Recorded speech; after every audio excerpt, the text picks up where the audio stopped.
नमस्कार। एनटीए का full form है नेशनल टेस्टिंग एजेंसी, जिसको पेपर लीक से परेशान छात्र, उनके परिजन व आम लोग भी कहने लगे हैं। No trust agency, no testing agency, no trust anymore. NTA या नेशनल टेस्टिंग एजेंसी शिक्षा मंत्रालय के अधीन है और शिक्षा मंत्रालय भारत सरकार के तमाम मंत्रालयों में से एक है। यह महत्वपूर्ण मंत्रालय है, इसलिए इन तीनों एनटीए, शिक्षा मंत्रालय व भारत सरकार के हेड के बारे में जानना बेहतर रहेगा, ताकि यह समझने में आसानी हो जाए कि यह संस्था है क्या, कैसी है, क्या करती है। जो लोग इसके लिए जिम्मेदार हैं, शीर्ष पर बैठे हैं, उनकी पढ़ाई लिखाई कितनी हुई है, पढ़ाई कहाँ हुई, नौकरी कैसे लगी, शिक्षा के प्रति उनकी सोच कैसी है, वे ज़िंदगी में कभी इस तरह की परीक्षा दिए भी हैं या नहीं। तो सबसे पहले देखते हैं, जिस एनटीए, नेशनल टेस्टिंग एजेंसी या राष्ट्रीय परीक्षण एजेंसी की इतनी चर्चा है, वह क्या है। यह एक स्वायत्त संस्था है जो शिक्षा मंत्रालय के अधीन आती है। इसका मुख्य काम उच्च शिक्षा और विभिन्न सरकारी संस्थानों में प्रवेश के लिए राष्ट्रीय स्तर पर कुशल, पारदर्शी व अंतर्राष्ट्रीय मानकों के अनुरूप परीक्षाएं आयोजित कराना है। इस नेशनल टेस्टिंग एजेंसी की स्थापना नवंबर 2017 में हुई थी और भारतीय संस्था पंजीकरण अधिनियम 1860 के तहत पंजीकृत हुई थी। मोदी सरकार की कैबिनेट से मंजूरी मिलने के बाद मानव विकास संसाधन मंत्रालय ने एनटीए का गठन किया। यह संस्था 15 उच्च शिक्षण संस्थानों में एडमिशन व स्कॉलरशिप के लिए प्रवेश परीक्षा आयोजित करती है। ये जो 15 हैं, उसको चार्ट में दिया जा रहा है।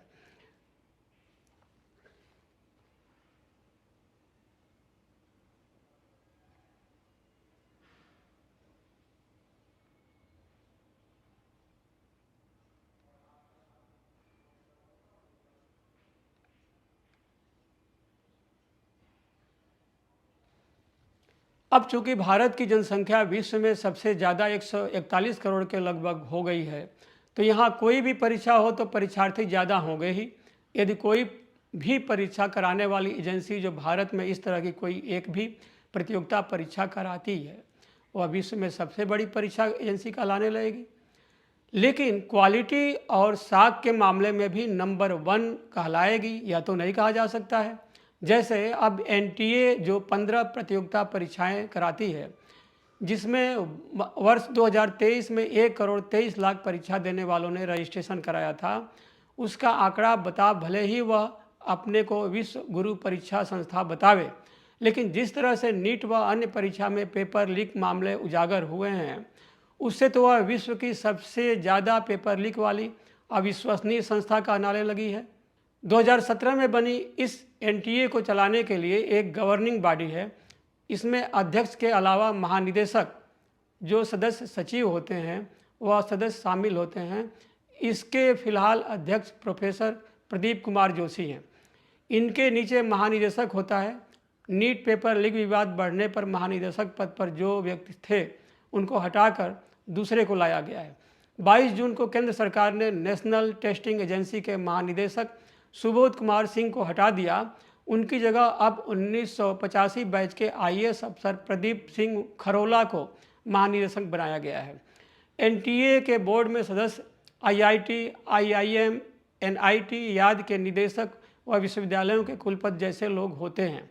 अब तो यह आरोप लग रहा है कि इसमें लगभग सब वही होते हैं जिसे सत्ताधारी दल चाहता है, या उसकी जननी संस्था आरएसएस के तमाम आनुषंगिक संगठनों में से किसी से जुड़े रहे हों, या उस विचारधारा के हों, या सत्ता के चहेते अफसर हों।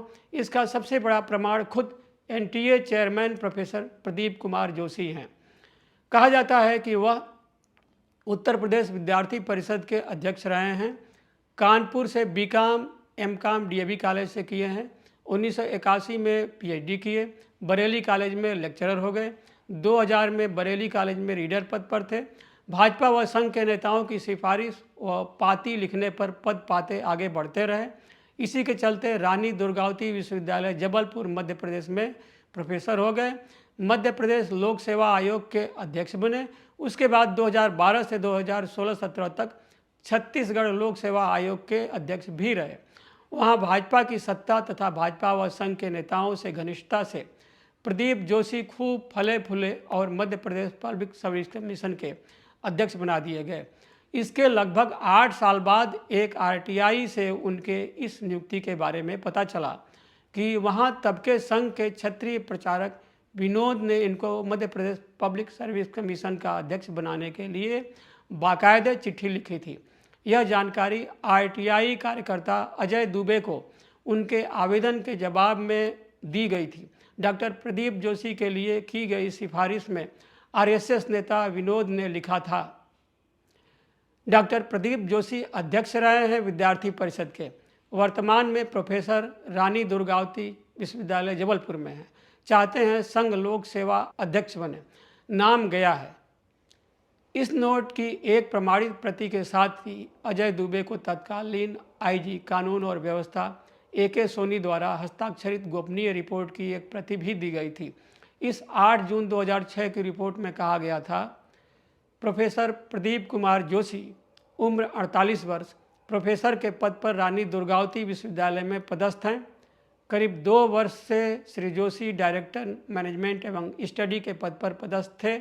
उनका संबंध भाजपा नेता श्री मुरली मनोहर जोशी एवं पूर्व प्रधानमंत्री अटल बिहारी वाजपेयी से भी होना ज्ञात हुआ है। श्री जोशी का कोई आपराधिक रिकॉर्ड होना नहीं पाया गया।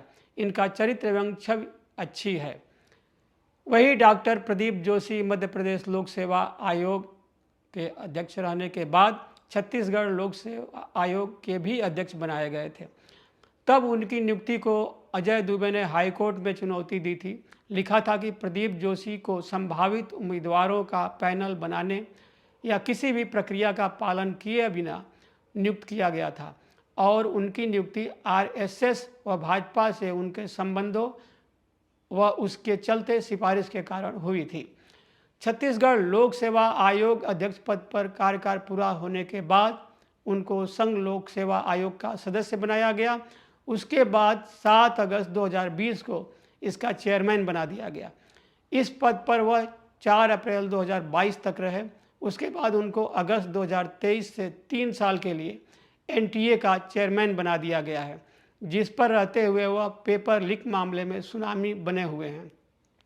भले ही पेपर लीक होता रहे, कैंसिल होता रहे, उनका बाल बांका नहीं होने वाला है। ऐसे ही लोगों के आ गए हैं अच्छे दिन। इसके बाद आएगा इसका पार्ट 2। तब तक के लिए आप सभी को नमस्कार।